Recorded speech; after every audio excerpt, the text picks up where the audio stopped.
Hello and welcome to the Penalty Box Perspective podcast. My name's Nathaniel and I'm joined once again by my good friend Matt. How are you doing today? Really good, thank you, Nathaniel. Yeah, how are you? All good? I'm doing well. My team is not doing well and it is stressing me the F out. So we'll go into it later on, but yeah, sporting wise, I'm not having a good time of it at the moment, but yeah. I'm excited to obviously go through today's episode. It's yet again another one of our recaps of the week, covering every team and every sort of game within that as we as we go into sort of cover week 3, going into week 4. So it's been a busy week.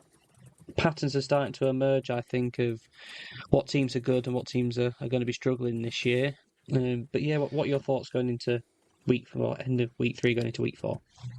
Yeah, I think we're starting to see a lot of the teams sort of balance out and sort of start to shake out roughly where we'd expect. There's still a few teams that are still either starting a bit slow, or maybe a few teams that start the season a bit hot that we're still expecting to kind of maybe balance out, or maybe that's where those teams are going to be.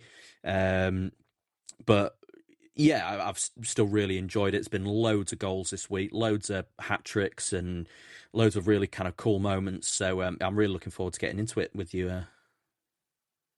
Yeah. Well, before we start any of these episodes, we go through a bit of a news sort of around the league. I think the big thing we should really talk about is the contract situations are not quite over yet. Thomas Harley, the young D-man for the Dallas Stars, has announced 6 hours ago that he signed a new contract with them. 8 years for $10.5 million a year contract. Big money. What are your initial thoughts on that?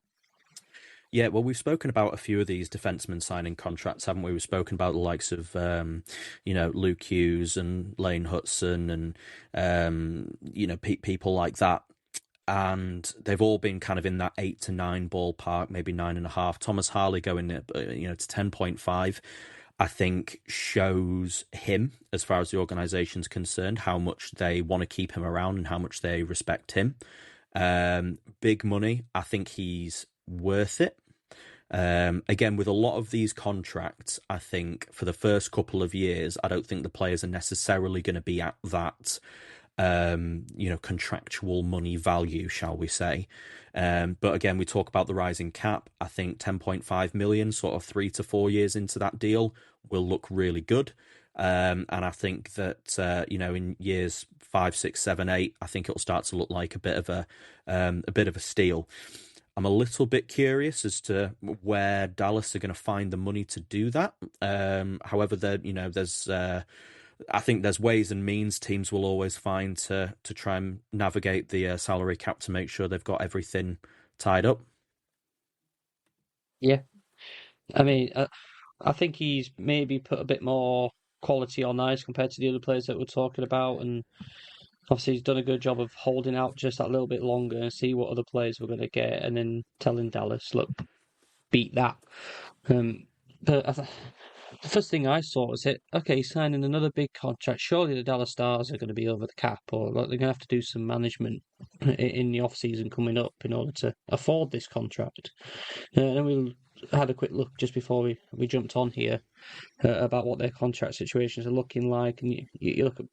So like Jordan Ben, is he going to retire? They got money coming off of obviously the buyout for Ryan Suter. That's another 1.43 coming off the books for them next year. But yeah, any thoughts on that? Yeah, well, like I say, I think Jamie Benn's due to retire at the end of the year. I would have thought anyway. I think just sort of age-wise, health-wise, that'll be a bit of money coming off. They still have Tyler Sagan's contract running until the end of next season. That's just shy of 10 million, I think. Now, that may potentially open up a window for them to look to trade that contract. I know Tyler Sagan's been there a long time. Obviously, maybe not the player he was a few years back. But if they're going to be looking at shifting that contract, whether it's half of the deal or the full contract, I still think they're going to have to give something up to a team in order to take that on. And there will be a few teams who would benefit from the addition of someone like Tyler Seguin for a year from a leadership perspective, and if they can get maybe a draft pick coming along with that, then that makes that deal all the sweeter. My main concern, I think, is that obviously they were having some salary cap issues this year. Maverick Bork, one of their really exciting young players, managed to sign just a 1-year deal to tie him over at still under $1 million. I think it was $870,000. He's hitting RFA status this year, and you've also got Jason Robertson hitting RFA status this year. It's obviously a big player, big goal scorer. Obviously they've added the likes of Ranton, and they've got Hintz. They've got some big time players. Potentially, is Jason Robertson someone that you could start to see in trade discussions sort of come the deadline, or when we get to the draft or something like that? I think that potentially represents an opportunity for Dallas to maybe sort of restock the cupboards a little bit. But I don't think any team is going to be trading for Jason Robertson unless there's an extension already done on the table, and then they're getting that deal. So yeah, I think it's a great deal for Harley. Obviously he's 24 years old. That deal's going to take him up to 32 years old, so still sort of very much in his prime. So they're going to be getting the best of Thomas Harley for his hockey career. I just wonder how that's going to look for sort of the rest of the squad and lineup, and seeing just how much the cap's going to rise to help accommodate for all of that. Yeah. Just a quick touch on that before we move on. Seguin to the Nashville Predators. It seems like a move they'd like to make, an aging star player. Anyway, potentially. I think they've got enough of those. I don't know if that's someone they'd want to take on, but I think maybe you look towards a team like San Jose. I think they would welcome taking on someone like that, or potentially the Calgary Flames if they decided to kind of scrap everything and go into a bit of a rebuild, if there's a way that they can take on that contract and take on another asset with it. We'll have to see. Yeah. I don't mean to talk about this at length, but I think it's worth noting maybe the positive move by the NHL and the Washington Capitals, that their assistant GM, Mitch Love, he was suspended fairly quickly for 12 months for issues in his personal life regarding to domestic incident, I believe. But the Washington Capitals quickly moved to sack him and get him out the door. So good work by the NHL and the Washington Capitals in dealing with an incident and not having that going on, really. Yeah. Completely agree. I think, right decision made by the organisation, right decision made by the NHL. We know how these things work. I'm sure Mitch Love will eventually get another job back in hockey once everything dies down, maybe in a couple of years' time. But I think for the immediacy, and right at this moment in time, I think the organisation making the right move, the league making the right move, avoids any sort of publicity issues. I think very good all around, and I just hope that whatever matters that are brought about to Mitch Love, I just hope they're taken seriously for the sake of everyone involved. Yeah. Right. Shall we go into some hockey games? Oh, yes. And teams being played? Yes. Another shuffle this week in terms of what division we're starting with, and therefore the teams that we start with. And I think we've skirted around this, but why not start with the best division in hockey? That seems sensible to me, and that is the Central Division. Now, the first team currently in the Central is a team that was first the week before, Colorado Avalanche. Obviously, fifth in our power rankings. They've had a pretty sketchy week. Obviously, still remaining on top, which just goes to show how good a start to the season they've had. But they've had a couple of sort of overtime losses to the Hurricanes and the Devils, but also beating the Devils and beating the Bruins. So what do you make of Colorado's week? Yeah, it was always going to be a tough week, especially with those back-to-back games against the Devils, who have also started the season really well. To take 3 points from those two games, I think they'll be very happy with, especially with the game last night with an 8-4 win. That's a massive win. To lose in the shootout to Carolina, who as well have been a really, really good team to start the year, and a 3-2 loss to the Bruins, close game. I think 4 points from these 4 games. I don't. I think all things considered, especially with a couple of road games in there as well, I think is a decent decent turnout for that. And to have a 6-1-4 record after 11 games, really good start, and the kind of start we were expecting from Colorado. McKinnon's completely going off at the moment. McCarr's going off at the moment. Just so the stars being the stars, and racking up the points. So terrific. Terrific start for them. Yeah, I'll correct myself. They actually lost to the Bruins and they didn't beat them. But nonetheless, they played close games. They haven't been blown out. They haven't looked the worst team, I think. Obviously, if you lose games, you are technically the worst team in that matchup. But they haven't looked like they're struggling in any way. They've just lost some close games. I think with the Hurricanes, I think they went 4-0 down within the first 13 minutes. And then pulled it back once they got their heads sorted out. Wedgwood had a bit of a nightmare that game and then lost in the shootout. But I've got no concerns about the Colorado Avalanche, even though they've lost 3 of the 4 games this week. It's just a tough schedule. And next week they go up against the Golden Knights and then the Sharks. So, Golden Knights and Colorado, I think, are one of the better 2 teams in the league. So that'll be a very good matchup. But they should beat the Sharks. Yeah, I would agree with that. Yeah, big time. Right, so we'll move on then to the second place team, the Utah Mammoth. Okay, what a week for the Utah Mammoth, and what a season for them so far. They were 19th in our power rankings. I suggest when we redo them, they might be moving up quite a bit. They move up 1 spot to second, having been in third last week, but out of the 4 games this week, they've won 3, and fairly convincingly throughout. What do you think about the Utah Mammoth? Yeah, terrific. I put it all down to the introduction of Tusky, their mascot. I think he's brought a good omen, and unfortunately, the winning streak did come to an end last night against the Oilers. But what a week, and what a week for Logan Cooley as well. The minute I drop him from my fantasy lineup, he goes on an absolute heater. So really happy for Cooley as the guy. Miffed to have taken him out of my fantasy team, but he's been Thank terrific, you for hasn't that, he? because I picked him up now. Yeah, not a problem. Always happy to help. But he bagged a first period hat trick. He's got 6 goals and 3 assists in his last 4. Nick Schmaltz as well, carrying on his really impressive starts to the season as well, and JJ Paterka getting in amongst the points. So really good, really good starts. That's 17 points in 11 games for Nick Schmaltz, which is fantastic return on him. Always really liked Nick Schmaltz. Loved him when he was on the Blackhawks as well. Always a very good player, and is proven that in Utah. So really good for them. Really good for them. It was a tricky 4-game road stint, and they've come away with 6 points from the 3 games. So terrific work from them. A sneaky fun watch as well. You wouldn't have thought it, but the game's always high scoring and always who'd have thought?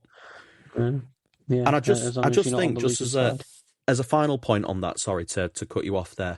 We're seeing, we really are seeing the benefit of the organisation trying to be proactive and competitive and everything like that. Because realistically, this lineup isn't too different to the one that lined up in Arizona. Obviously, they've had a few additions, the likes of, Paterka's come in since, and I think Sergachev came the year that they moved to Utah.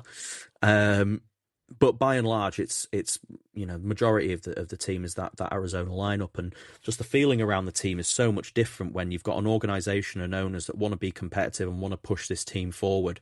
And they've started like a house on fire, and long may it continue for them, because I think that those players deserve that, in my opinion. We'll take ice hockey out of the desert, and you might get some better results. Who'd have thought it? Tell that to Vegas. Oh, yeah. I'll shut up about that. Third team. Let's move on, shall we? Winnipeg Jets. Down 1, obviously switched places with the Utah Mammoth. Again, they've had a mixed week.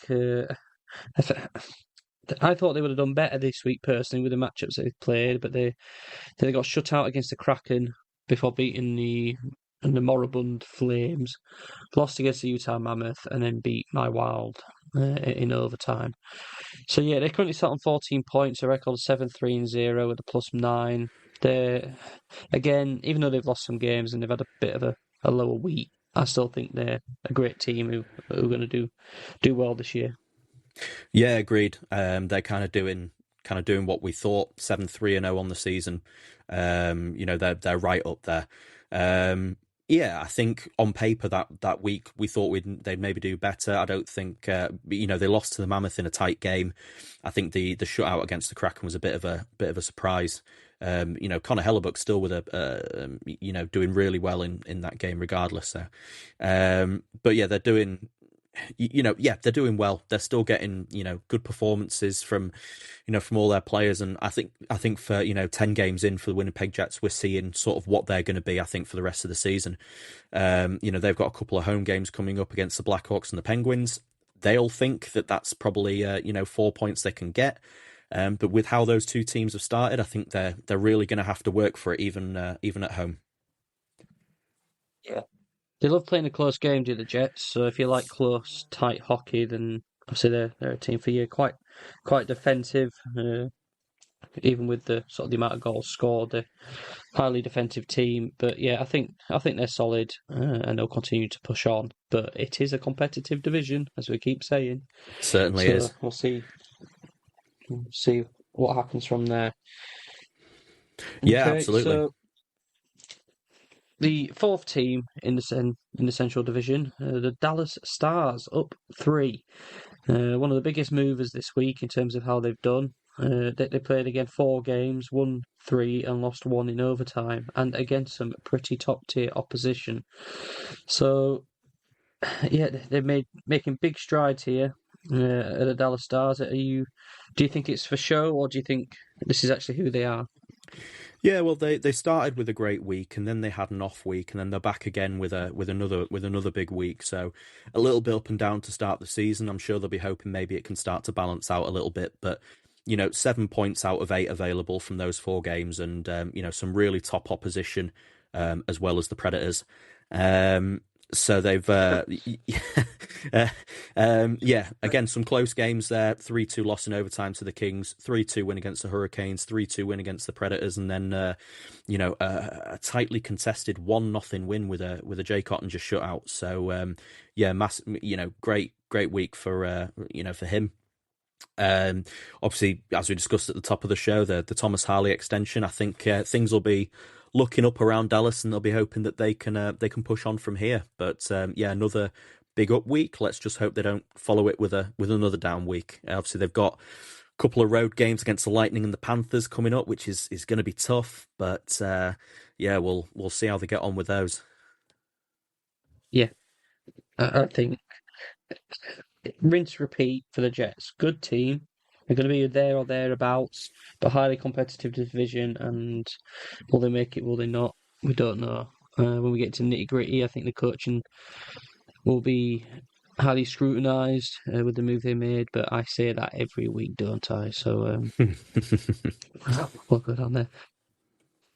Yeah. Okay, so moving on then to the 5th team in the Central Division. One who I am surprised isn't kind of higher up. From every time I look at them, they seem to be banging goals in left, right, and centre. Take us through your Blackhawks. Man, like they're still rolling, looking good, and I think we talked about it last week. The national perspective on this team shifting big time. 3 games played, beat the Lightning 3-2, which was a game I watched and was a really, really gutsy performance. A goal late in the third period from Donato as well. Lovely goal that to grind that one out. A loss against the Kings. Again, they kept it pretty tight and they got that third goal on the empty net, but the Kings are one of those teams that can sort of defensively suffocate you. And when they got 2-1 up, it was just a really professional performance by the Kings, and they're a really good team, and so coming back in that was always going to be difficult. And then they went out and absolutely mollywopped the Ottawa Senators last night. Connor Bedard's first career hat trick, 4 points on the night. Most impressive thing about that for me was they took a 4-0 lead in that game. Absolutely blew them out the door in the first period. They then conceded the next three, and as they pinned it back to a 4-3 game. And the Blackhawks of the last 2 to 3 years, they would have gone on to lose that game. But they managed to pull themselves sort of off the canvas, so to speak, and rattled in a few more goals. Bedard getting the hat trick, Nazar on the empty net. Really, really impressive. Another great performance against the Lightning from well. Shorty on the and an absolute.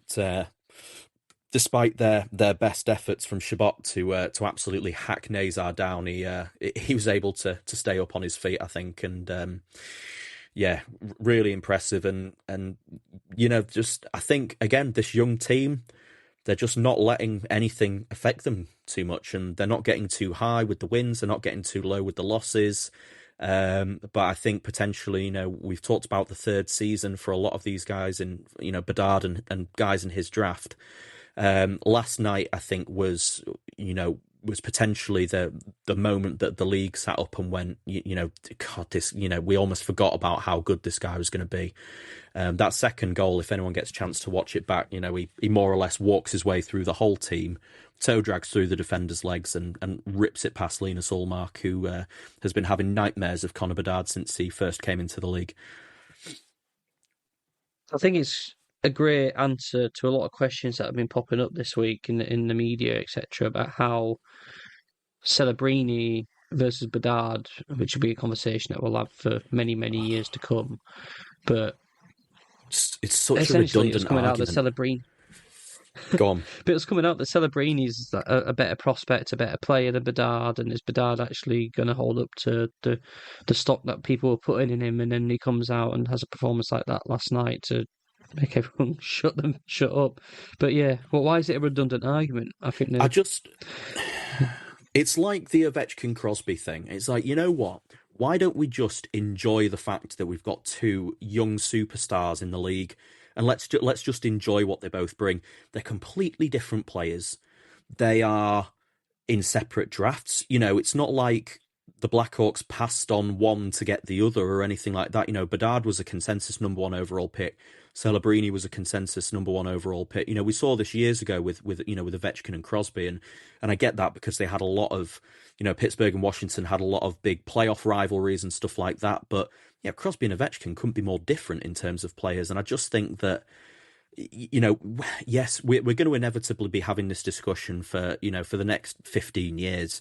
So I'm kind of prepared for that. But I just think that it's like, yeah, Celebrini's probably a better two-way player. Connor Bedard's probably, a better offensive player. When all's said and done, Bedard will probably have more points than Celebrini, but Celebrini will probably have a Selke trophy or two. Like, they're just completely different players, and for me, it's just not worth the time, comparing the two. For me, anyway. I disagree. When we go through, there's different types of rivalries and different types of competitions in sport, and you bring up Crosby things. Obviously, they're not in the same draft, and I agree with factually. You're not factually incorrect with the points that you raise, but I just think naturally two young players come into the league around about the same time. They're going to be selling millions of jerseys across their career. They'll be scoring lots and lots of points. They're potentially going to be the record breakers come to the end of their careers, which is going to be a long form version of a competition essentially. And I think it's quite fascinating. It's storylines, isn't it? And here we are talking about it. 100%. And I think when the Sharks and Blackhawks are in their sort of cup contention window, there will be some big rivalries that meet there in the playoffs, and I'm ready for that, and I think that will sort of jack the rivalry up a bit, and that'll be great. But I just think right at this moment, and I think the thing is for me is one is good while the others are bust. It's like it's such two kind of polarizing ends of the spectrum. It's not like Bedard's great, Celebrini's great, but Celebrini's a bit better. It's like, no, Celebrini's great and Bedard's garbage. I get that a portion of that as well is just people don't like the Blackhawks and they will take any opportunity to rip on them when they can. I get the reasons why. But yeah, I just think at this particular moment in their careers when they're both children, let's just enjoy watching their careers blossom and let's ramp up the rivalry. When they start meeting in the playoffs. But these two guys spent all summer together, training together. So, there's clearly not that much of a personal rivalry there at the moment. They're just like, they're good mates. But Matt, who was learning from who in that training camp? I think Celebrini's learning everything from Bedard, obviously. You monster. I can't believe it's something. I didn't think you would be quite so not sensitive about it, but you're so in a certain camp in terms of your opinion on this, and it's definitely going to be something I'm going to keep bringing up just to get on your nerves. Yeah, please do. Yeah. Okay, shall we? We spent enough time on the Blackhawks there. Yeah, let's move down to let's take the train down to Nashville, shall we? Yeah, hopefully not a quick stop. I think the best thing about Nashville Predators is their record. A good old football 4-4-2 record. 10 points on the season so far. They're in 6th place. They have moved up due to the shockingness of the two teams that we're going to be following on after this. But they started off the week with a 2-1 victory against the Canucks. Beat the Kings in a shootout. Great result for them. And then probably coming back down to average. They lost against the Stars and the Lightning in regular time. So yeah, what are your thoughts on the Predators this week? It's just fairly in mid territory. Yeah, I think 4 points from 4 games against some decent opposition. I think they'll probably come away from this week maybe hoping they could have got another point. 5 points from those 4 games. I think they're looking at that as a really good week, especially with it being a big home stretch for them. But yeah, Nashville aren't great, are they? Like that, we know that they're not great. They're probably not going to be a playoff team. And I think they're just going to have to go on a week by week basis, celebrate the highs when they're up there, try not to beat yourself up too much on the lows, because ultimately they are going to be, they are probably going to be a lottery team this year. And yeah, I just don't see them pulling up too many trees. But as far as on a week to week basis go, as we look at them, I think it's a decent week. A decent week. They got a couple of games which you hopefully might be able to push on. They're away at the Flyers, and then the Flames come to them. So really, if you're Nashville, if you want to make something of your season, you really need to be winning those 2 games, I'd say. But yeah, I think in this competitive division, I think they're in this position they're going to be around about in for the year. Yeah, I completely agree. I think that's a good whistle stop tour on the Predators, I think, and we'll move into a more miserable team, shall we? But I'll let you lead with that. The Minnesota Wild. What is going on here? We lost every game this week, and pretty convincingly every time. We lost against the Devils 4-1. And I watched that game and I just thought, you know what? Okay, we're struggling a little bit, but the Devils are on a heater at the minute. Yeah, they're a good against team. The Mammoth. Good team, yeah. Go up against the Mammoth. Now, I don't know what to say about that. Slow start again, conceding goal after goal after goal. We did try to come back a few times, didn't work. And the same with the Sharks. We lost against the Sharks in overtime. That was a shocking game. And then we lost against the Jets. Now, I haven't actually seen the highlights or anything about the Jets game, but I don't think there'll be much surprise there. I mean, I just don't know what's going on. I don't know why we're not kicking on like we should be doing. It seems like we're trying to play quick and fast, play north-south, dumping the puck in and chasing and getting on the forecheck and stuff like that, but we just miss lane passes, slow starts, we're lazy, we're giving up, dropping passes on the blue line, causing breakaways and stuff like that. It's just awful hockey, and it seems like they're not motivated or spirited to do anything. I'm really at a loss to what to say. Normally, it's like if you have a bad week, you have a bad week, but we're in danger of being nothing this year. Yeah, they're in a danger at the moment of kind of dropping out of the race and entirely, which is not a place where they want to be. Uh, they're already what 7 points off the division leaders. It's not a good look for them. They're just kind of really struggling at the fundamentals at the moment. Like you say, the basic things like the passes aren't landing on the tape of the stick. They're giving up way too many chances, and I really like that goaltending tandem in Minnesota. I really do. But a goalie can only do so much, and they can't be giving up as many chances as they have. So I think that Devils game, I wouldn't read too much into that. The Devils are playing really well at the moment, and you just got outplayed by a better team. The Mammoth as well. I'm sure a couple of weeks ago we looked at that game on paper and thought that's definitely a winnable game, but they're playing out of their minds at the moment, and even to to take the Jets to overtime with the way they're playing, I think, you maybe look at that as a point gained. But, to lose those as well as the loss to the Sharks as well, which any team losing to the Sharks this season is going to feel down about it. It's been a tough one for them. And I don't know, maybe we're starting to feel the weight of the Kaprizov contract already. Dirt star, like a lot of his point production this year has come on the power play. And then that's dropped off the face of the earth. And he's doing all the same sort of silky tricks and spins and throwing off quick passes and stuff like that, which when your team's playing well and like it pulls it off, it looks great.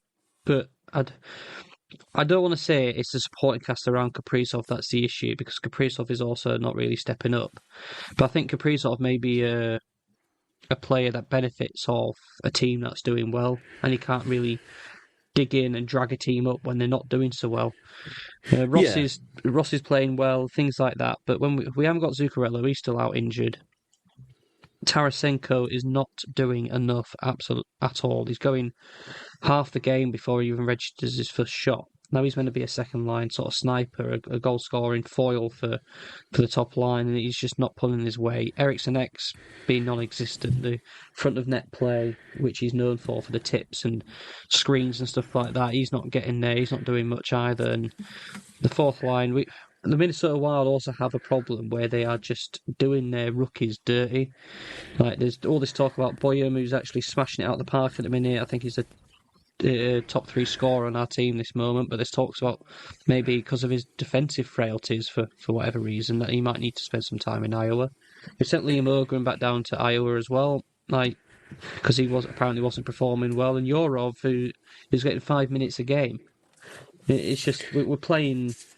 Stroh's on the third line. Yes, he's quick. He's doing all right, but it's just nothing inspirational. We're relying on the old vets who simply aren't doing enough. And it's getting me really angry. Yeah, I can tell.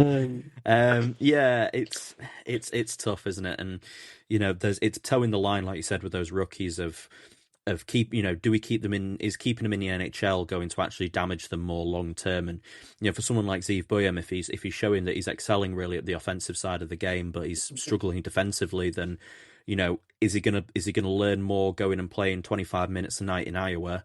Or, potentially if he's going to just keep getting relentlessly shelled night in, night out in Minnesota, maybe they just need to, maybe you sit him for a game so he can just see it, see everything from the press box.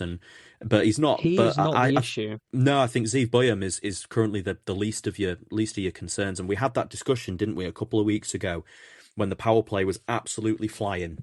And it was just goal after goal. But we did say potentially, the struggle is that they're not scoring much at 5-on-5, and that's always the risk that you run. Your special teams can be great and can carry you if you're able to be consistent with it. But if teams find a way to shut that power play down, all of a sudden they're going to really struggle to score. And we're seeing that to an extent. I mean, they were able to score 5 against the Sharks, but obviously they conceded 6, and it's just a little bit of a mess at the moment. They'll be hoping they can pull themselves out of it, but they've got to start pulling themselves out of it soon. Otherwise, they're going to find themselves kind of out of contention by Christmas.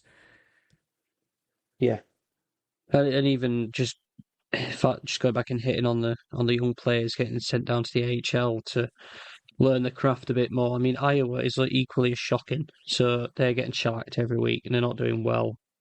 Sending the rookies down there to again continue to lose, but learning at a lower level, like it doesn't make any sense at all. Like either at some point that they are making or breaking our season. Play them more. If they do well, great. If they don't, well, it's a lost year, but at least they've got some year of NHL experience under the belt. Anyway, I could rant all day about them, but we go up against the Penguins and the Canucks at home. Yeah. One We'll of those see, games for me has to be a win. One of those has to be a win. and a convincing one for me to feel any better about it. I don't want to see no scrape a 3-2 win, but Mm. still playing the way we are. Don't really care about that. I want to see sort of that reset. And if this continues, I think it's definitely going to be a head coaching change if this continues as it is, because I think fundamentally it's on the coaching at the minute. But Yeah. anyway, Oh, let's move on. could be worse. You could be St. Louis. Well, they ain't making the playoffs this year, so I think I'm safe in that. Um, Proposition I made earlier in relation to the LA Kings. There's 4 games, 4 losses for the St. Louis Blues this week. So the dead last in the Central, 2-7-1 record with a -15 on the year. Jim Montgomery, rough luck, mate. But yeah, they lost against the Mammoth 7-4, then lost to the Red Wings 6-4, lost to the Penguins 6-3, and then lost to the Red Wings again 5-2. So shipping goal after goal after goal, the St. Louis Blues. Yeah, I mean, I spoke before about how I like your, I really like your goalie tandem. I do not like the goalie tandem in St. Louis. I know I vent about Jordan Binnington quite a lot, just more for personal reasons, really. I just don't like him as a guy. I think he's a complete baby. But Binnington and Hoffer are just completely, filling their nappies at the moment at every opportunity. Couldn't catch a cold. They're just absolutely shelling goals, like it's going out of fashion. And again, those first 3 games of the week prior to the Red Wings game, you score 11 goals in 3 games, you're pretty happy with that. But then you've gone and conceded 19 on the other end, and it's just a really bad look. Jim Montgomery's going to have to figure it out. But yeah, in that Utah game, Hoffa getting pulled after 8 minutes, really rough. But just really, really, really struggling at the moment. And games coming up against the Canucks and Blue Jackets, you would say they'd potentially be winnable games, but I've seen nothing this week from St. Louis to indicate they've got a shot. But we'll have to see. Really interested if this carries on, and again, we're going to be bringing the conversation back to Gavin McKenna a lot this year. If this continues, maybe around the Olympic break, maybe around the trade deadline, is someone like Jordan Kyrou, someone whose name kind of gets brought up into the conversation, would be a massive, massive return for someone like him, and puts you well in the conversation for that, for the Gavin McKenna sweepstakes. Yeah. Who's the better player, Matt? McKenna or Bedard or Celebrini? Impossible to tell. I'm joking. Impossible to tell. Did you I don't know know, whether by it's the way? a year or too late, but yeah. Yeah, I can't remember if I've told you so, but you knew that McKenna and Bedard are cousins, right? Are they? I didn't know. No, I did not know that. They are cousins by marriage as opposed to by blood. But they are first cousins, I think. So interesting. Let's get them to Chicago. Let's see what happens there. Yeah. We'll see. Well, you'll have to. They'll have to play a lot bad worse than season for that. the Blackhawks. Yeah. Yeah, exactly. Unless they do a trade with the Blues somehow. But anyway, or another horrible team, which we'll obviously end up talking about at some point during this episode. Yeah. Right. Let's go then. We're going to switch it up. We're not going to go both Western divisions and then move over to the East. We're going to mix it up a bit. Head over East to the Metro, which I think is probably the second most interesting division at the moment. Close, but yeah, second for me. So first in that division, moving up, is the New Jersey Devils. Okay, so they've had an outstanding week. Obviously, they beat the Wild 4-1. They beat the Sharks 3-1. I think two gimmies there. They then beat the Avalanche in overtime before then losing to the Avalanche back in Denver 8-4, which is quite a shocking result, really. But yeah, what are your thoughts on the Devils this week? They're carrying on where they left off. Really, really good week for them. So they'll have been disappointed to end the week on a on an 8-4 loss to the Avalanche, especially running them so close and getting that win in overtime in the previous game. But yeah, fantastic, and like I say that they've everyone's fit and firing. Bratton, Hughes, and they're all looking really good. Been really impressed with Nico Hischier this season as well. Not necessarily from a points production aspect, although he's not doing bad at that either. But his defensive play really, really good, and he's come back this year, looking like an absolute monster. He's clearly spent kind of his off season very much just in the weight room. He's looking fantastic, and what a two-way player, and a 1-2 punch down the line of Hughes and Hischier. We're finally starting to see it sort of materialize into what we all thought it could be, and yeah, they look brilliant. Good pick for me for the Selkie. I think Hischier on what's happening right now. Oh, definitely, yeah, definitely. Yeah.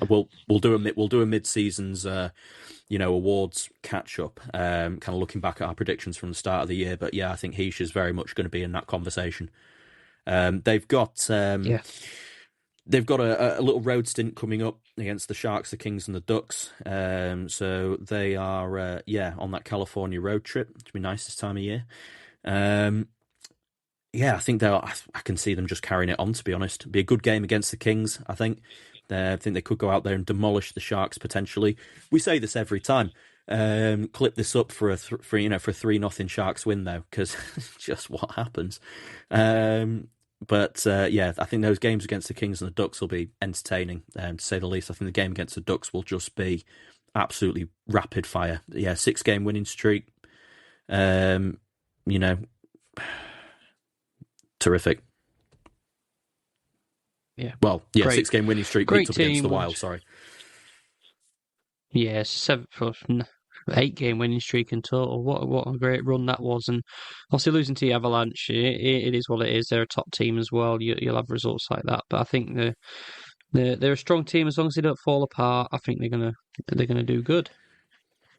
For sure. But yeah, we'll move on then to the second place team, who've actually moved up 2 spots from last week. Again, the Pittsburgh Penguins. Who'd have thought it? They're doing well this year. Yeah. They've won 2 of the 4 games this week, but then lost the other 2 in penalty shootouts. So I think they need to go back and they're channeling the spirit of the England national football team, losing penalty shootouts all the time. But yeah, what are your thoughts on the Penguins this week? What a week, and they're just seeming to just carry it on and looking terrific in the process of doing so. Sidney Crosby, 7 points on the week in those 4 games, looking really good. He's hit 1,700 points in his career. Absolutely phenomenal achievement. And who knows where he's going to go? I think he'll definitely have 1,800 in sights. God knows where he's going to go, man. He's just so good. Really good for them. Malkin as well, looking really good, and Brazeau as well has been a real sort of standout, and again probably not one that we would have expected, but 6 points from the last 4 games, sorry. They're getting some good, some decent goaltending as well at the moment from Seelovs especially, but Tristan Jarry as well is doing okay, and I know Tristan Jarry is someone who's come under a lot of criticism in the past. Looking really good. Couple of tricky road games coming up potentially against the Wild and against the Jets as well. So that'll be a good game against the Jets, I think, and one more opportunity for Crosby and Taves to face each other one more time.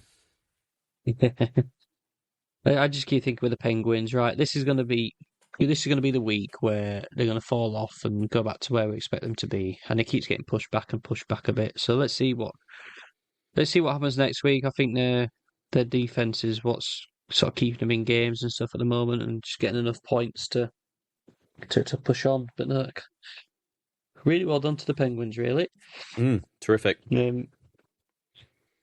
Now we'll move into the third team in the Metro. Then the Carolina Hurricanes, down 2 spots. They were top of the Metro last week, but they dropped down 2 because of probably the toughest slate of games any team's going to face pretty much all season, I would say. Away at Colorado, away at Dallas Stars, and then at home against the Golden Knights. So they won the first game in a penalty shootout against the Avalanche and then lost against the Stars and the Golden Knights. So you can't begrudge them that, but I mean, is this sort of a future foresight of what might happen in the playoffs where they do well in the regular season but then just don't cut the mustard against the top teams?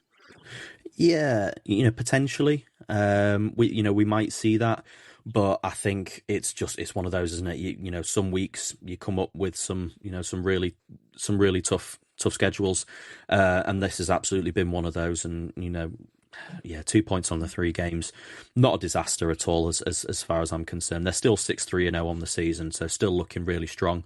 And they've still got a couple of games in hand on some of those other teams as well. So they've got the Islanders and Bruins coming up. I'm sure they'll be looking to get back in the win column. Not seeing a whole load from Nikolai Ehlers at the moment. I think we maybe would have expected to see a little bit more from him, but I still think that Carolina are still looking really strong. Agreed. Ehlers is on my fantasy team. For how much longer, I'm not quite sure. I just think, again, opposite to the Penguins, when are they going to come back down? Ehlers surely has to score a goal at some point. I just know the minute I drop him, he'll score a hat-trick. But yeah, not really much to say about the Hurricanes. I'm not panicking about them after this week, but I was hoping for their sake they might have won 2 out of the 3 of these games just to feel better about their chances. Yeah. Now, on the flip side, a weird week for the Washington Capitals. So they had 3 games away at Columbus Blue Jackets, which they won 5-1. They then got demolished 7-1 against the Senators before losing in a shutout, very close game, 1-0 against the Dallas Stars. So they got a record 6-4-0 on the record so far this year. But what are your thoughts about the Capitals? Yeah, a bit of a weird week for them, really, wasn't it? A little tricky. We're still waiting on goal number 900 from Alex Ovechkin. 899 he's sat on at the moment. A bit of that close game against the against the Stars last night. That they'll really have wanted that one back against the Senators. That was a rough game, really rough game. But again, great win against the Blue Jackets before that. So yeah, a little bit up and down at the moment. Been really impressed with Tom Wilson this week. Not this week, sorry, this season. I was made to say. He's looked really, really strong, really good. But yeah, bad day at the office against the Senators and a close one against the Stars. So yeah, I think it'd be interesting. I think depending sort of how the Penguins do will, I think, sort of dictate how that third spot in the Metro playoffs starts to shape up. But if they don't get themselves in there, I still think they're a playoff team. I still think whether it's by hook or by crook, third place in their division or wild card, I think they'll still make their way in there. Yeah, I think they are a good team. Again, coming back down from the great year last year, I don't think they're going to fall off a cliff or anything like that. But no. So, yeah, solid week taking out that Senators game. Everyone has a bad day at the office sometimes. Yeah, for sure. So yeah, they do. We'll go on to the fifth then. We'll go into the 5th place team then. The Philadelphia Flyers sitting on 11 points. Weird week for them this year as well. I think they've took read the playbook of potentially the German national football team, winning penalty shootouts. So they lost against the Senators to start off the week, losing 2-1, but then beat the Islanders and Penguins on penalties. It gives them a 5-3-1 record on the year, which is pretty pretty good for them, I'd say, at this point of the year. But yeah, what do you think about the Flyers? Are they going to make a push? Do you think? Yeah, I think they're doing a little better than we expected of them. Really, like I said, they're playing in a lot of very close games at the moment. We talk all the time about sort of coin flips and everything about how that looks for teams. And on another week, they could have come away with 3 losses. But yeah, it's nice to see. I am happy to see Trevor Zegras being productive over there. He's a player I like. I think he's come under a lot of unfair criticism in his career, I think, purely for being a guy who has a little bit of personality.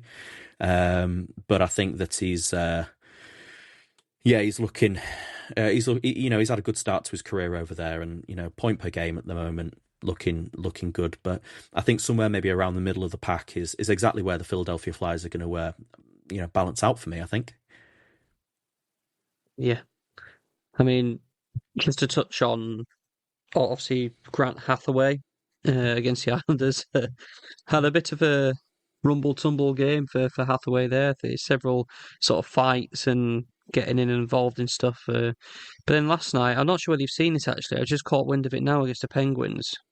They what happened in the third period? They had 4 players on either side all go out for unsportsmanlike conduct. Drysdale, Forster, Tippett, and Zegras for the Flyers, and Akari, Witherspoon, Crosby, and Shea for the Penguins. Did you catch that? Or I didn't. No, I didn't. Was it all just a bit? It all just sort of fall apart a little bit, or? yeah, I must admit this is great reporting and great recording on this thing. I haven't actually seen it myself. I was hoping you saw it, but I've just noted it now while I was just checking some stats and stuff like that. But yeah, I wonder what happened there, eh? A little bit of Pennsylvania rivalry going on. Yeah, it always has an opportunity to devolve into that, doesn't it? A little bit. Yeah, well, we saw it in the preseason with Florida and Tampa, don't we? The rivalries Absolutely just. sometimes get ahead of themselves, maybe. But yeah, Yeah. well, we'll move on from that, considering we know nothing about it. Um, going on to the Columbus Blue Jackets, who move up 1 spot to 6th in the Metro. Um, Again, a bit of a weak start this year for Columbus, but they lost against the Capitals 5-1. They beat the Penguins in penalties, and then won in overtime against the Sabres. So they actually won 2 of the 3 games, but not convincing by any stretch of the imagination. Yeah. Again, I don't.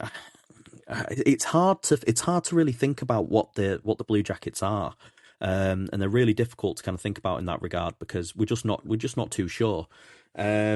So, yeah, again, they're kind of sitting around the middle of the pack, and I think that's probably roughly where they would expect to be, which is a shame. I mean, so they've got some fantastic players on that team, the likes of Marchenko and Werenski and Jenner, Fantilli, the likes of those, and I don't mind their goaltenders in Merzlikins and Greaves either. I think they're especially Jet Greaves, I think is not a bad rotational option. Yeah, they're just kind of sat around the middle at the moment. I think it's kind of a pocket of teams where they're not expected to be around the bottom. They're not really expected to contend for the playoffs. And I think that's kind of where the Blue Jackets fall this season. And I don't think that's a great place to be. No, it's they've fallen in the territory of sort of like the Seattle Kraken and what was the Utah Mammoth, where you're the kind of purgatory where you don't really end up watching them. I made no notes this week on how the Columbus Blue Jackets have performed. Like, watch some highlights, but nothing's inspired me to be like, right, this is the analysis on this team right now. They're kind of just sort of floating. I mean, that may be better from what they were a few years ago, where they were stinky and horrible. So I guess progress in one fashion, but it's not ideal. They got games against the Maple Leafs, the Blues, and the Islanders coming up. So I mean, can we see them become a little bit more relevant? We'll see. Yeah, we'll have to. We'll just have to see what happens, won't we? Because I just think it might be potentially one for the one to archive and move on this season. I think potentially for that season for the Blue Jackets, which is a shame. Yeah. Right. So we move on to one of the weirder teams in the league at the moment, as we keep talking about the New York Rangers, currently seventh, down one. They're not having the season they wanted with Mike Sullivan. 10 points, 4-5-2 record. What do you make of the Rangers? I don't think they're not a good team, are they? No, it would appear not. Um, yeah, really, really bizarre.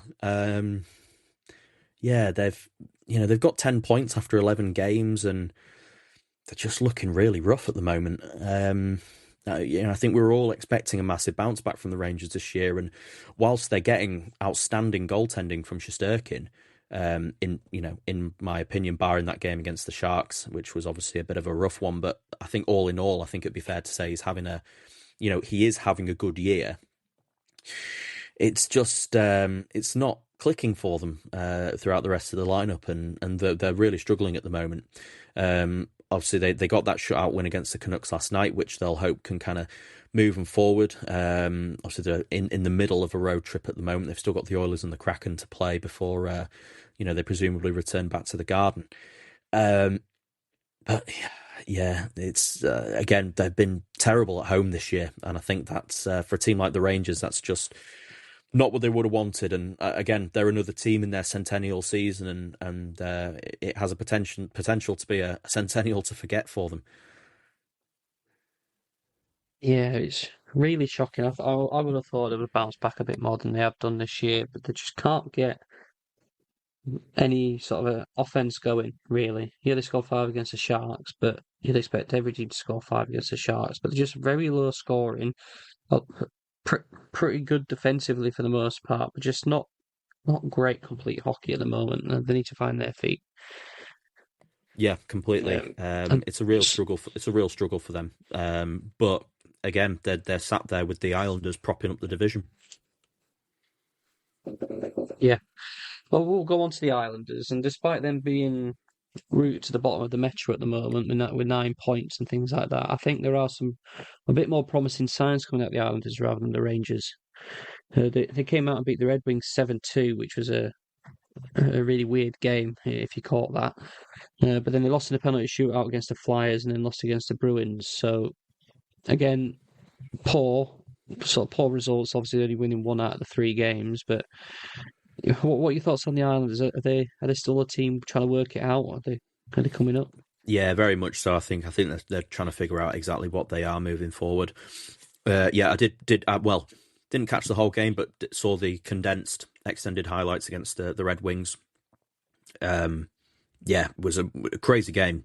Really good win for them, and I think you look in contrast across the two teams from New York, and you've got one team who aren't playing that well, and it's all kind of doom and gloom as far as the Rangers are concerned. The Islanders aren't necessarily playing well, but they've definitely got a lot more silver linings to their play. They're still getting, really consistent play out of Matthew Schaefer.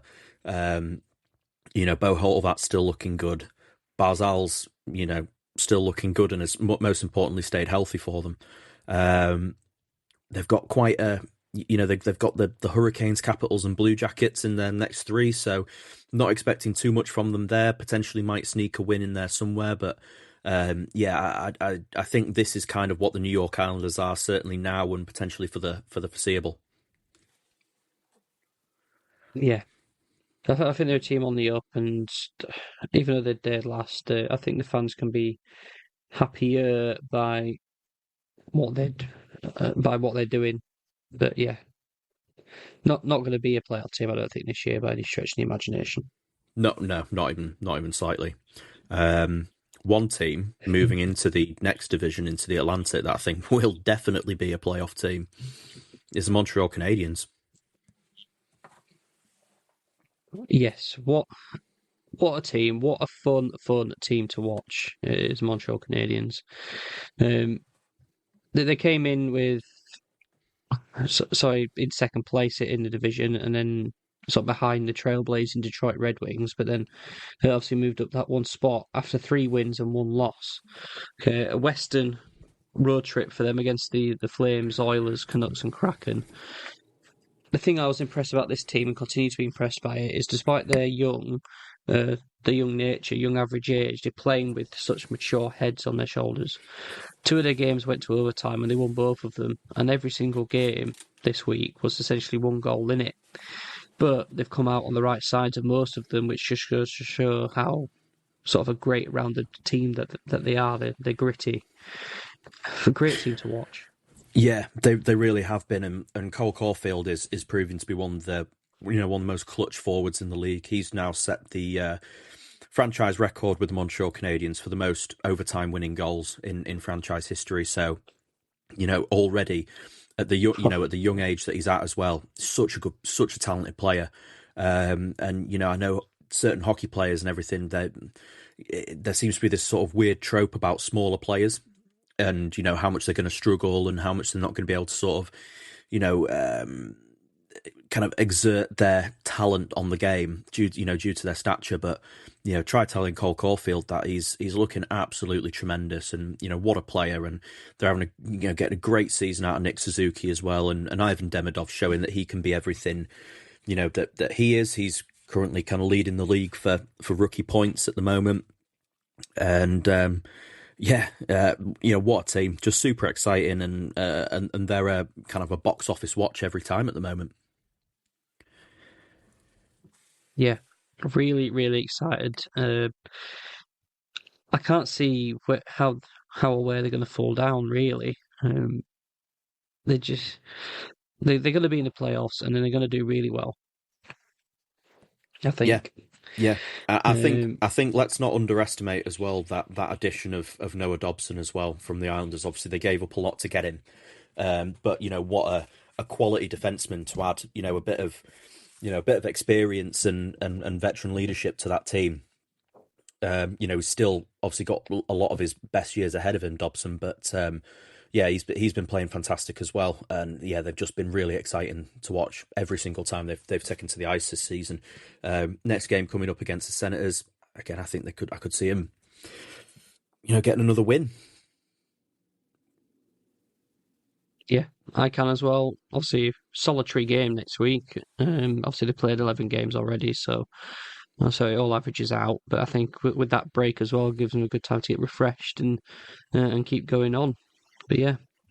Moving to the second team then, mentioned them briefly just before, but the Detroit Red Wings had a mixed week. They lost their first two games against the Sabres and the Islanders, which I think this might be stereotypical Detroit Red Wings, where they get on a hot streak and lose against two sort of weaker teams, but then beat the Blues twice fairly convincingly in both games. So I still think they're a solid team with the Red Wings.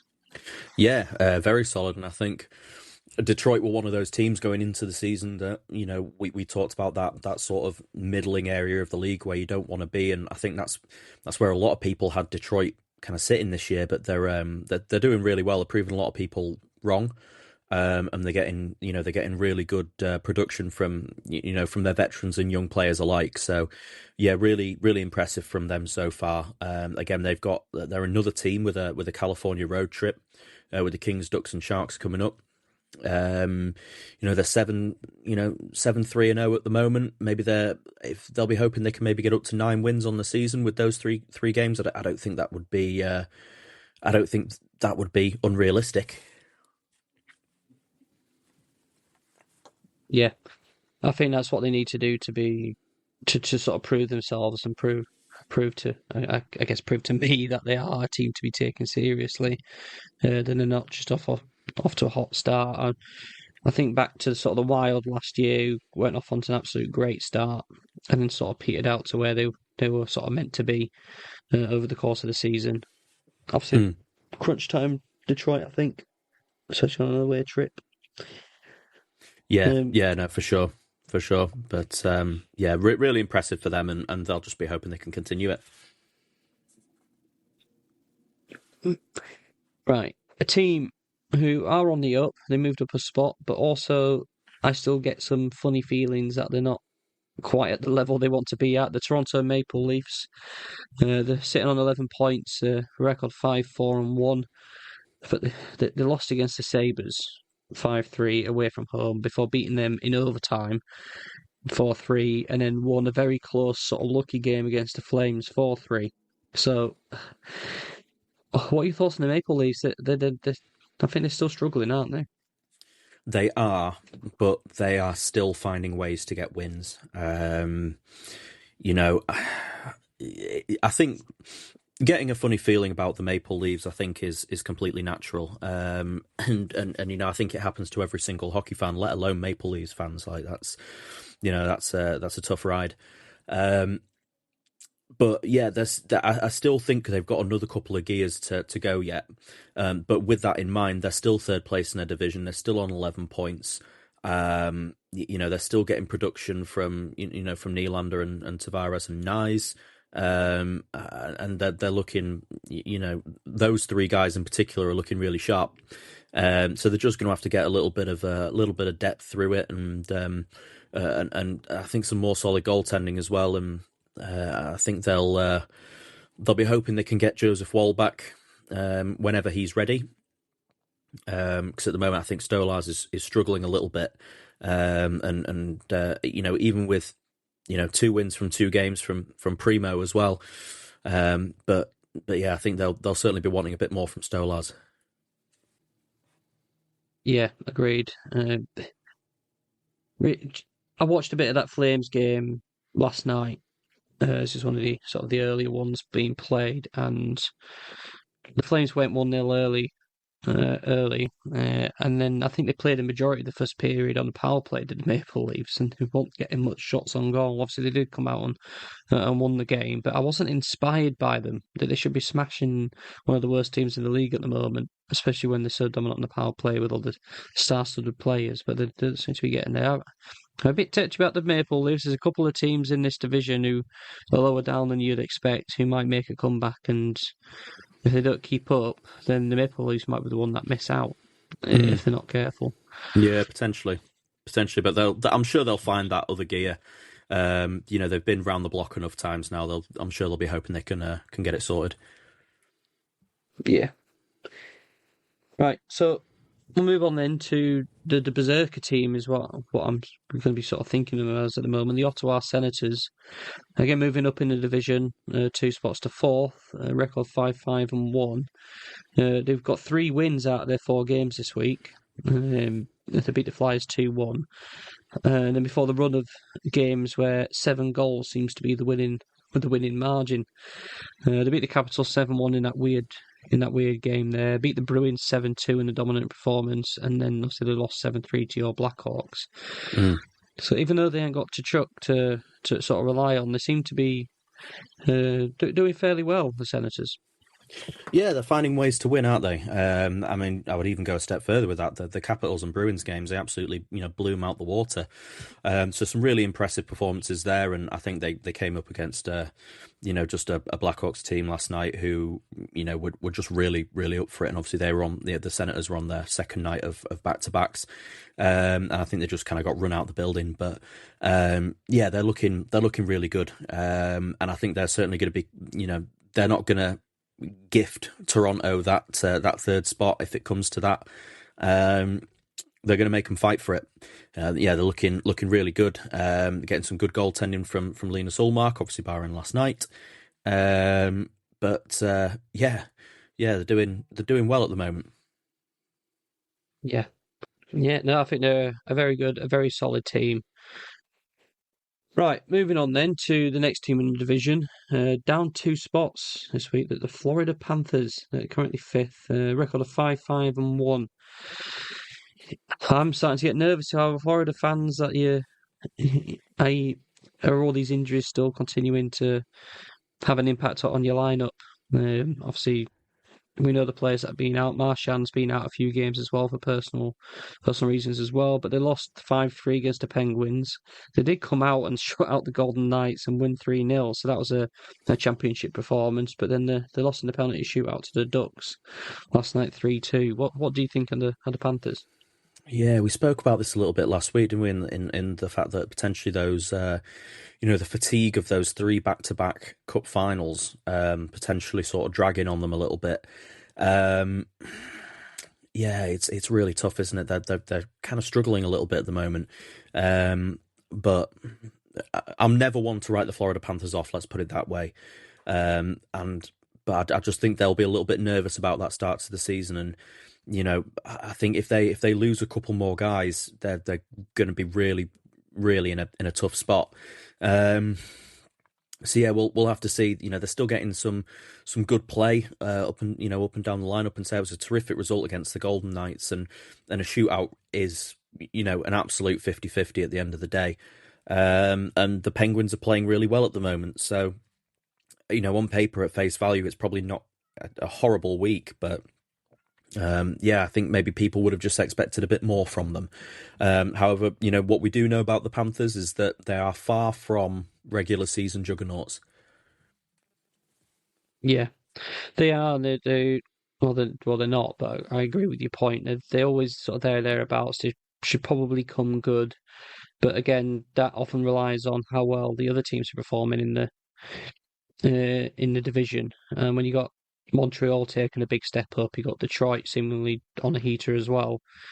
Are there just too many sort of those middling teams where you could just lose out by proxy of the other team stepping up a little bit, even if you're doing all right? You got Tampa Bay. We're going to come to. We're also going to be on the up and comer. So it's a really tricky time for the Panthers, and I feel like there's a lot of teams who are having a tricky time of it at the moment. But that's sort of the middle stirring pot of the NHL league really at the minute. Yeah, absolutely. There's a few teams sort of falling into that region. We will briefly glance over the Buffalo Sabres because as much as they try to stay relevant in this league, I still have no interest in them. We'll mention that they've won 2 games and lost 2 games in overtime, so they've got points from every single game this week, including a victory against the Red Wings, Maple Leafs, and then overtime losses against the Maple Leafs and the Blue Jackets. So they got the Bruins and Capitals coming up. Are they continuing to do well? I don't know, but even though the games have been close and they've put on maybe a few good games of hockey, I still don't think they're going to be a team of any relevance come March time. No, probably not. Better week from them. They are starting to figure it out a little bit. But yeah, I think the highlight for me this week with the Sabres was watching Alex Tuch get absolutely floored by Jake McCabe. Yeah, McCabe's a tough. He's a tough customer. But Tuch's a big boy as well, and yeah, he got absolutely flattened. But yeah, we'll move on unless you want to talk about the Buffalo anymore. Nope. Good. Right. Tampa Bay Lightning, 7th place, moving up 1 spot off the bottom. 4 games this week. They're getting a lot more on track. They had a really rough start to the season, which is why they're still quite far down. But they lost against your Blackhawks, but then beat the Ducks, Golden Knights, and Predators. So I think they're well on their way to getting back to where we would expect them to be, I think, in Tampa Bay. Yeah, they're starting to pick up a little bit as well. Another team with a 4-4-2 record this year. Yeah, they're improving.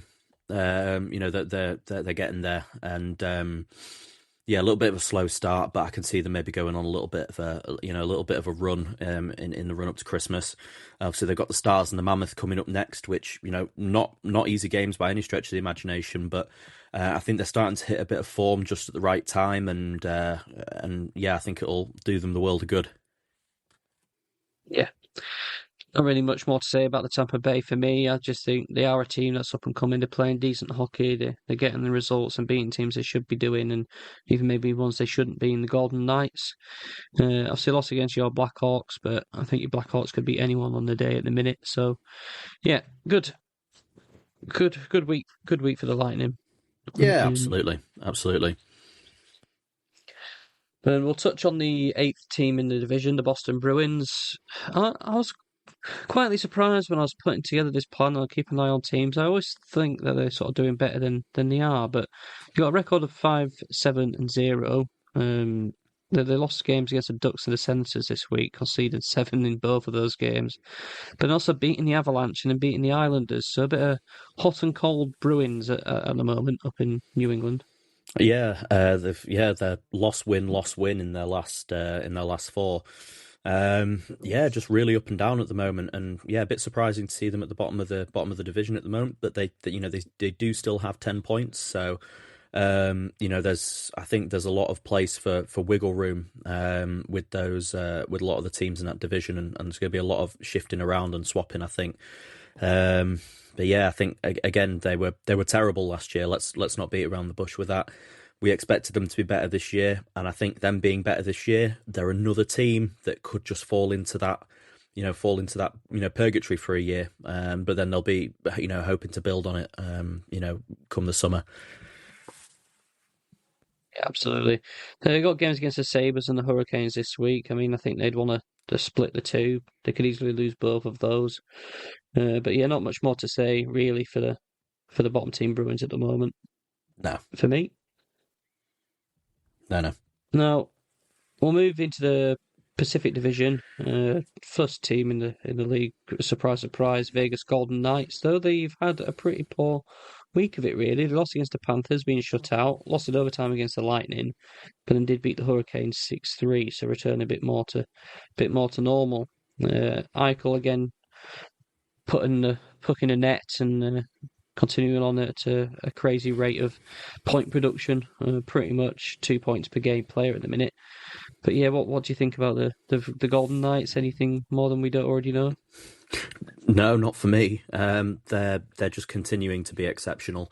Yeah, tricky week, but a couple of losses in there, but they face some good opposition.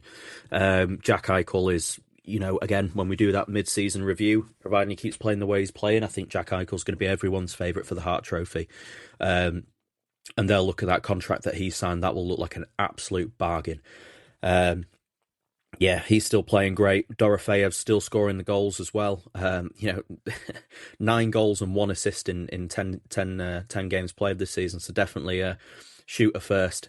But yeah, they're looking terrific, aren't they? And they've got the Avalanche coming up next. So again, it's not it's not gonna ease up for them anytime soon. So yeah, we'll just have to hope their goalkeeping can stay consistent enough to get them over the line and backstop their sort of elite offense at the moment. Again, the benefit of playing probably the weakest division at the minute in hockey. So when they come up against division rivals more in games, I think they're going to rack up the points, rack up the goals, and see you in the playoffs, Vegas. Yeah, See how completely you agree. do. Completely agree. In somewhat of a surprise, the Seattle Kraken are second place in this division with 13 points. They got points from every game this week. They shut out the Jets 3-0 away from home. Wow. Beat the Oilers 3-2 and then lost in overtime to the Montreal Canadiens, which is no great shake there. So, great week by Decord in goal with a shutout and good save percentages there. They're doing well, aren't they, Seattle? We're gonna have to watch them, aren't we? Yeah, they really are, and yeah, they were a team we discussed before the season. I mean, we had them 28th in our power rankings before the year began, and we were, in retrospect, probably overly critical on this Seattle team and talked about how they were, they risked fading into obscurity and they weren't a particularly watchable team. But I haven't watched too much of them this year. I don't know whether they're watchable or not, but they're certainly stacking up wins. And yeah, they're getting great goaltending from Joey Decord at the moment. And yeah, that away shutout against the Jets was a great result. And yeah, they're just looking really really sharp at the moment. And yeah, I'm sure they'll be hoping they can keep that going as long as possible. I will say they are second in the division with a 5-2-3 record, but they are still on a -1 goal differential, even with that shutout against the Jets. So, yeah, I think I don't know if it's going to. I don't know if it's maybe going to level out over the course of the year, but certainly for now they'll be happy with the start.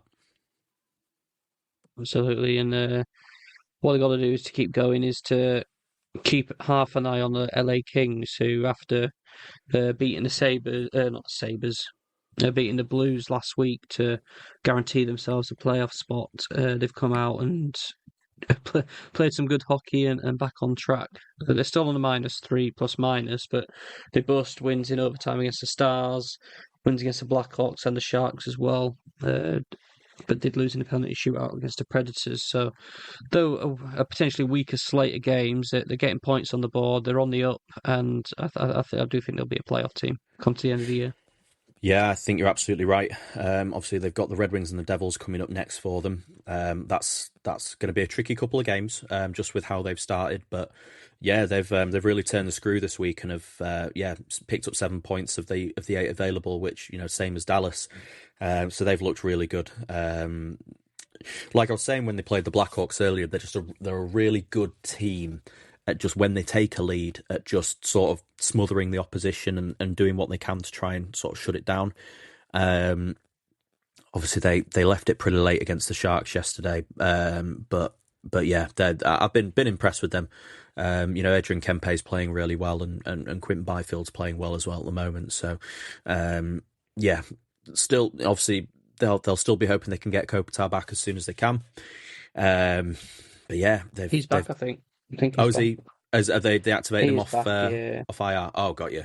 Yeah, I think he played last night, but he put up a 0-point performance for me in fantasy. So thanks for that. But yeah, got you. Must have missed that for that reason then. But so yeah, even in that case, then they'll be really glad to have him back.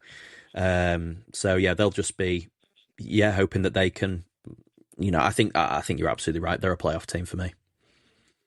Yeah. Now, our next team, a playoff team, Edmonton Oilers. Controversial question that.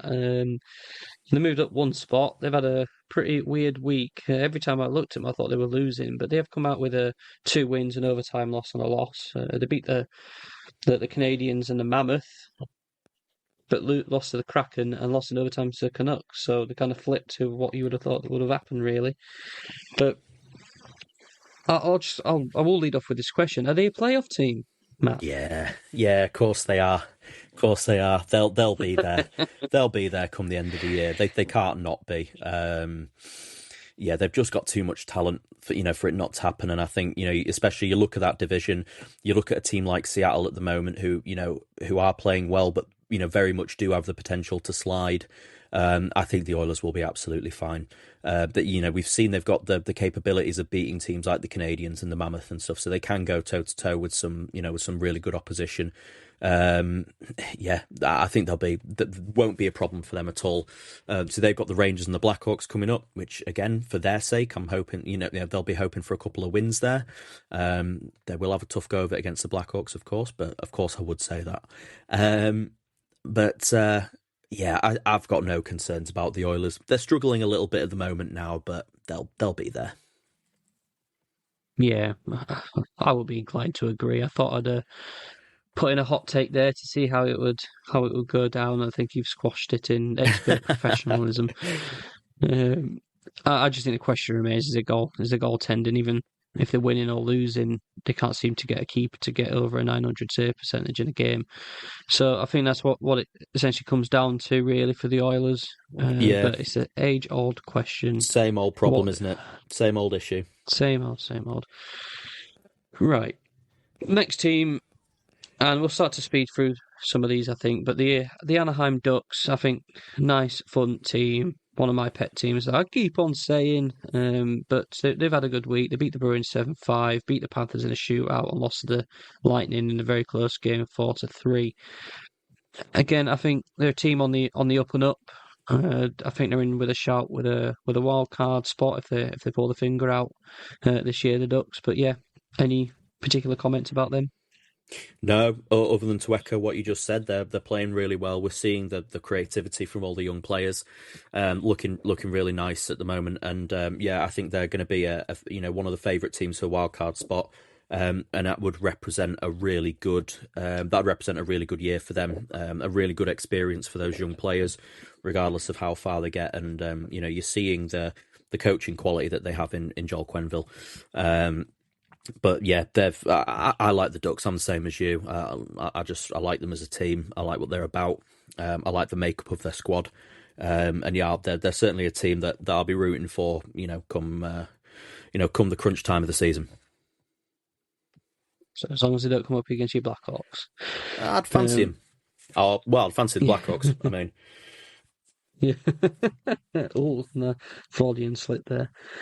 Um, Sixth team in the division, down 4 spots, terrible week, probably the biggest drop and the worst week out of everyone. The Vancouver Canucks, which could not seem to get anything going. They lost some close games, I guess. They lost against the Predators 2-1, Habs 4-3, lost against the Rangers 2-0 in a shutout, but then did beat the Oilers in overtime. But poor results this week for the Canucks.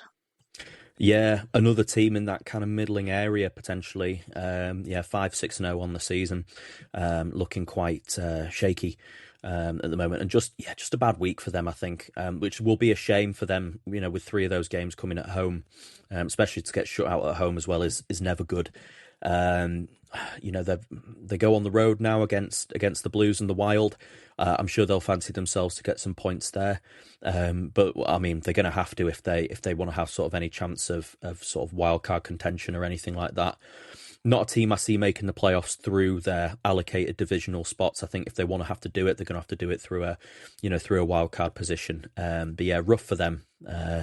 But potentially with the makeup of that Vancouver squad at the moment, that could just be sort of what they are. Yeah, a very hot and cold team. I think they're going to be very streaky. I think there'll be a few weeks where we talk about them doing really well, and weeks where we tell them that we talk about how they're not like they've had an awful week. But I think that's just sort of the makeup of this team, and they need to be more stable, really. Yeah, no, completely agree. Right. And last week we sort of rounded off these 2 teams as sort of a oneer, and I kind of propose we do the same. I still think they're the worst 2 teams in hockey. 7th place, the San Jose Sharks, and in 8th is the Calgary Flames. They haven't moved. They got the less points than anyone else in the league, with 6 and 5 respectively. They're just losing games and not really entirely looking competitive. The Sharks have they won 2 games this week, believe it or not, and lost 2, so might be a bit of progress. But they've won both in overtime to the Rangers and against my Wild, both by the scores of 6-5. Obviously, with the goals in overtime. Again, it's just their defense is shocking, and on some days they manage to score enough to get up there. But what are your thoughts about the Sharks? Yeah, obviously it was an outstanding performance, wasn't it, from Celebrini against the Rangers? He had a 5-point game, I think, as well as a hat trick. So, when they're having those nights where their young stars are able to sort of pull it out the bag, those are really exciting moments for them. But yeah, they're poor. Especially defensively, they just look really, really weak and porous, and they're not getting great goaltending at the moment. And I mean, this is what we knew the Sharks would be. And yeah, they're just holding out for those sort of good moments from Celebrini and Smith and co. I mean, Will Smith is kind of going a little bit rogue at the moment and kind of seemingly just ignoring the coach and playing how he wants to play. But yeah, their head coach didn't have to trade one of his children in order to get a win. So I'm sure he will be happy with that. I don't know if you saw those comments from him. No, I didn't actually. I was wondering what tack you're going down there. After they hit their 17 loss streak, the head coach was saying that at this point he'd trade one of his children for a win, which was like, gosh. Wow. Yeah. Okay. Dad of the year. And then on the Flames again, a bit up and down, but 3 points on the week, getting a point against the Habs. I'm sure they'll be quite happy with that. And they did put in quite a commanding win against the Rangers, but and they'll have been really glad to get Matt Coronato back as well. Obviously, he's a big piece for them. But yeah, he was a healthy scratch. Sorry, against the Rangers. Oh, sorry. Yeah. Yeah, misread those my notes there. Yeah, it's weird for the Flames. Obviously, they've got a top goaltender in Wolf. I don't think none of this is on him. No. They were just really struggling with generating any kind of offense, like getting any kind of points, goals, etc. And that's how they were losing.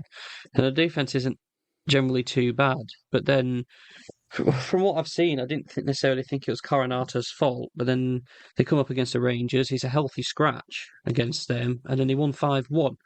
And you think, surely that just by healthy scratching your young recently signed first line forward is not going to generate a 5-1 win against a team, but it seemed to have done so. And then they came back, they played against the Maple Leafs and they put him on the fourth line. And they lost against the Maple Leafs 4-3. So very confusing times in Calgary. I do wonder whether they kind of almost sort of self-sabotaging a little bit for McKenna. I don't know. But yeah, weird. We've seen it happen. Vibes. Weird vibes with the Flames as with the Sharks. I don't quite know what's going on. But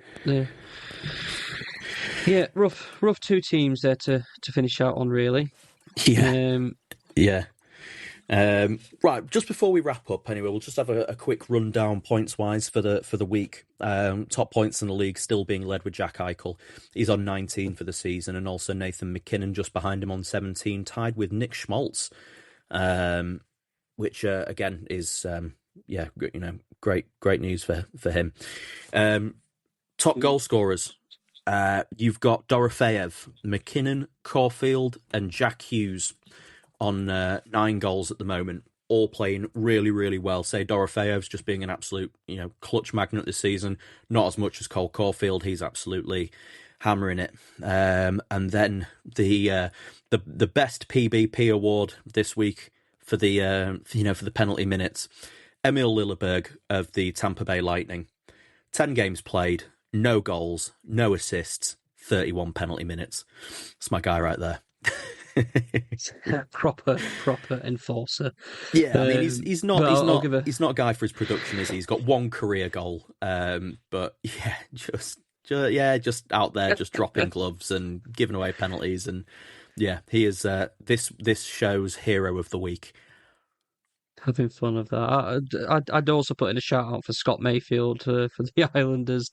Your first line D man. He's putting in a few shifts. 21 minutes this week in the penalty box in 3 games. So that's pretty much a game's worth of minutes for a D man. He's spent in the penalty box out of the 3 games just purely by dropping the mitts and having a good old rough and tumble. But yeah, Emil Lilleberg is our hero. For this week at least. Awesome stuff.